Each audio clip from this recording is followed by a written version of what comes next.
Info kali ini datangnya dari Satgas Pemberantasan Judi Online yang ternyata akan bekerja dengan cara offline. Ini jobdesk paling konyol yang pernah saya tahu.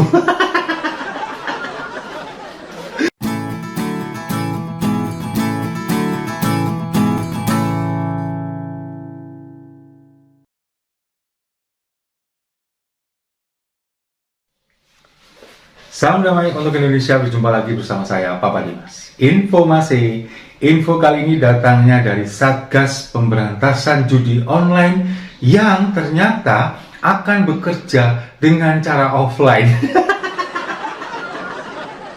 Ini jobdesk paling konyol yang pernah saya tahu. Memang kan, kemarin pemberantasan judi online ini sudah dibentuk satgasnya. Dan kepalanya adalah Menko Polhukam Pak Hadi Cahyanto. Pak Hadi ini selaku Ketua Satgas Pemberantasan Judi Online ini kemudian mengatakan bahwa akan menugaskan bawahannya, anak buahnya, untuk memantau para pemain judi online yang akan top up di minimarket. Ini benar-benar jobdesk paling konyol yang pernah saya tahu. Sekarang kan memang begini. Di setiap kota, bahkan sampai ke level yang paling bawah, di setiap desa dan kelurahan, ini kan anggota Satgas Judi Online ini terdiri dari anggota TNI dan anggota Polri. Yang anggota Polri ini adalah para Babin Kamtibmas atau Bayangkara, Pembina Keamanan dan Ketertiban Masyarakat. Sementara dari anggota TNI itu adalah Babinsa, Bintara Pembina Desa. Mereka ini akan diarahkan atau diperintahkan untuk mengawasi setiap minimarket, untuk mengawasi kira-kira siapa saja orang yang akan top up judi online. Nah, ini kan konyol. Kalau memang mau mencegah orang-orang yang akan top up untuk membeli saldo deposit untuk judi online, ini kan harusnya memang servernya ditutup, rekeningnya yang ditutup supaya orang nggak bisa top up lagi. Nah, ini justru keliru, mulainya dari bawah. Orang-orang supaya tidak bisa top up, ini kemudian dicegah, dihalang-halangi. Seperti yang saya bilang tadi, untuk memberantas judi online dengan cara offline ya ini benar-benar koplak. Sekarang kalau misalkan memang niat, Satgas Judi Online ini kan punya akses ke segala macam. Dari Kominfo ada, kemudian dari Intel, Polri, dan TNI juga ada. Mereka kan bisa kemudian bekerja sama dengan Kominfo. Memang ini kan inisiasi dari Kominfo untuk Satgas Judi Online ini. Harusnya mereka bisa mengenali ini kira-kira nanti dibayarkan ke rekening mana. Kemudian rekeningnya itu ada di negara mana, servernya ada di negara mana, kan semuanya bisa ketahuan. Ini kan bahkan netizen kemarin di media sosial X atau Twitter itu kan sudah men-spill bahwa sebetulnya servernya ini ada di 3 negara, di Thailand, kemudian di Kamboja, dan juga di Vietnam yang di Asia Tenggara. Nah, itu yang katanya Kominfo kesulitan untuk memblokir ini karena servernya ada di luar negeri. Nah, sekarang ini loh, pola pikir kita, kalau misalkan segala sesuatu yang berhubungan dengan online, jangan gunakan pola pikir offline. Sama seperti pemberantasan ini tadi.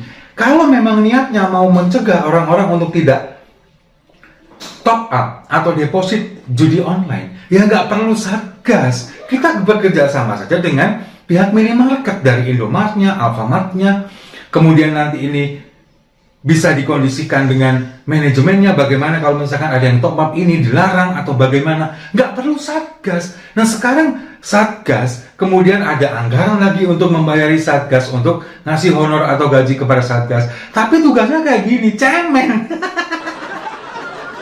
Cuma memantau, mengawasi orang-orang yang akan top up, ya masalah nggak akan selesai.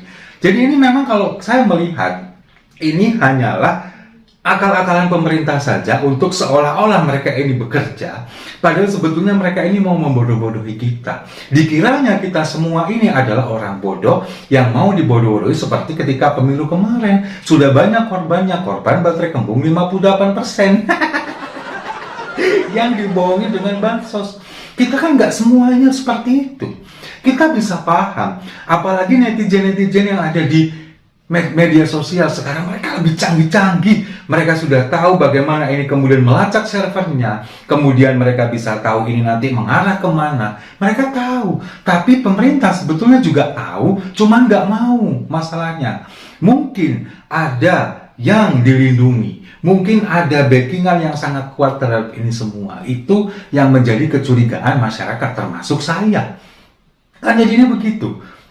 Jadi memang kalau saya melihat pemerintah ini tidak ada niatan sama sekali, nggak ada niat buat memberantas judi online. Kalau misalkan memang niat sudah dari dulu bisa seperti di video saya sebelumnya, bahwa untuk memberantas pornografi kita bisa memblokir situs-situsnya itu, bisa. Bahkan situs pornografi ini dari berbagai negara hanya bisa diakses melalui VPN. Itu kan bisa, buktinya bisa, kalau ada niat. Nah, sama, judi online kan juga seperti itu. Harusnya bisa diblokir, bisa. Jangan yang dibawa-bawa para pelaku-pelaku ini yang kemudian dihantam terus dengan berbagai kebijakan. Bahkan kemarin dari pihak Polri mengatakan pelaku judi online ada sekitar 2,5 juta orang. Kalau misalkan semuanya ditangkap, ya penjara penuh. Nah, ini pola pikir apa lagi? Jangan pelakunya yang ditangkap, bandarnya yang ditangkap, otak dibalik ini semua, backingnya yang ditangkap. Kemudian orang-orang yang ada di belakang ini yang mensupport ini semua, itu yang ditangkap harusnya. Bukan para pemain yang ada di bawah. Kalau mereka itu memang keluarganya mau dikasih bansos, untuk pemerintah ya mungkin bisa lah dikit-dikit ya buat keluarganya, bukan pelakunya. Kemarin kan Pak Muhadjir juga udah ngeles tuh, bukan pelakunya tapi keluarganya. Oke lah kalau misalkan itu misalkan bisa dikasih bansos, cukup dikasih itu aja. Kalau misalkan memang menurut pemerintah itu adalah korban, keluarganya. Tapi kalau untuk para pelaku kemudian dihantam dengan berbagai kebijakan, mereka ini dihalang-halangi begini begitu, tapi yang di atas masih tetap, nggak akan ngefek apa-apa. Sama seperti kalian membiarkan pabrik rokok berdiri, tetap berdiri, kemudian pajaknya tinggi, tapi orang-orang yang di bawah kemudian dikasih peringatan merokok merugikan kesehatan, kemudian berbahaya bagi kesehatan janin. Tapi buktinya apa? Tetap mereka tetap membeli rokok, meskipun harganya setinggi langit, tetap. Karena sudah apa? Karena sudah kecanduan. Sama dengan judi online ini. Nah, para pelaku-pelaku yang ada di bawah ini, mereka ini sudah kecanduan, apalagi kalau misalkan nanti yang mendapatkan bansos bukan keluarganya, tapi para pelakunya. Ya mereka malah seneng dong, menang dapat duit, kalah dapat bansos. Nanti kalau misalkan udah dapat bansos, ya buat deposit lagi. Kan begitu, jadi muter-muter aja seperti mata rantai. Kan seperti itu akhirnya. Nah inilah yang bagi saya melihatnya memang pemerintah tidak ada niatan sama sekali untuk memberantas judi online. Meskipun Menkominfo bahkan Presiden sendiri juga sudah mengatakan sudah memblokir jutaan situs judi online. Tapi pada kenyataannya sampai detik ini juga masih banyak pelakunya dan korban yang berjatuhan banyak sekali. Terutama dari masyarakat menengah ke bawah. Jadi untuk pemerintah kalau misalkan memang niat untuk memberantas judi online, jangan Satgasnya ini kemudian suruh memantau orang-orang yang akan top up, yang akan deposit. Jangan, percuma. Dari atas, bahkan Kapolri sendiri kan juga pernah bilang dulu, ikan busuk itu dimulai dari kepalanya. Lah ini mau memberantas dari ekornya, lah ngapain? Kepalanya tetap busuk, cuman dipotong ekornya dikit, nggak akan efek apa-apa.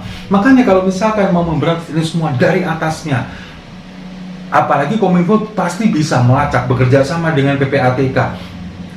Bagaimana ini saldo ini kemudian masuk ke rekening mana, lalu kemudian servernya ada di mana, lalu kemudian jaringannya ini melibatkan jaringan internasional misalkan, bekerja sama dengan Interpol, bisa, asalkan mau. Masalahnya itu satu, nggak mau. Masalahnya cuma satu, nggak mau. Jadi jangan salahkan kami, masyarakat, saya juga salah satunya, mencurigai bahwa ini memang ada upaya untuk melindungi oknum-oknum tertentu yang kemudian mereka jadi bandar, lalu kemudian juga mereka ada di balik ini semua, ada backingan yang cukup kuat sehingga masyarakat ini seolah-olah dibodoh-bodohi. Dan sekali lagi kalau misalkan membuat satgas seperti ini, membentuk satgas, kemudian tugasnya hanya seperti itu, ya lagi-lagi untuk menghambur-hamburkan uang. Nggak ada manfaatnya sama sekali. Jadi sekali lagi, jangan salahkan kami, masyarakat, pada akhirnya menaruh rasa tidak percaya yang begitu besar kepada pemerintah. Apalagi kalau misalkan, seperti yang saya bilang ini tadi, bahwa mencegah judi online dengan cara offline itu adalah sesuatu yang sia-sia. Job description yang sangat amat konyol. Ya, daripada pusing-pusing, mendingan kita minum kopinya sama-sama, meskipun ini tinggal setengah ya. Setuju ya?